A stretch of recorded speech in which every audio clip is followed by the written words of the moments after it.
the chemistry teacher, the note, and the locker room secret. You know that feeling when the air in a room just shifts? Like 1 second everything is normal, and the next you're breathing in pure static. It was 11th grade, third period chemistry. Mrs. Gable was our teacher.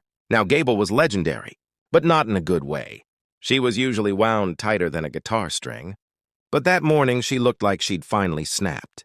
Her eyes were bloodshot, and her hands were shaking while she poured copper sulfate. Rumor was her husband had just served her papers in the parking lot. In the back row, Tyler and Mike were doing what they always did, passing a folded-up scrap of yellow notebook paper. Usually Gable would just ignore it, but today she was looking for a target. She marched back there, her heels clicking like a countdown timer. She didn't even ask. She snatched that paper right out of Tyler's hand. The room went silent. You could hear the hum of the overhead projector. Gable started reading it out loud, her voice dripping with venom. "Meet me behind the gym after the pep rally. I have the package. Don't let the janitor see..."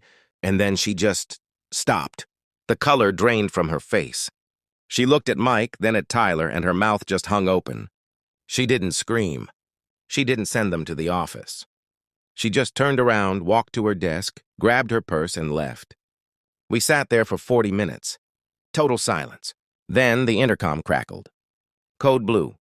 All students stay in your current classrooms. By noon, the K-9 units were in the hallway. Turns out that note wasn't about a package of snacks or a prank. It was a detailed map of the school's ventilation system, along with a list of supplies hidden in the varsity locker room. Tyler and Mike swore they were just the messengers for some senior, but it didn't matter. They were gone by sunset. And Gable? She never came back to teach.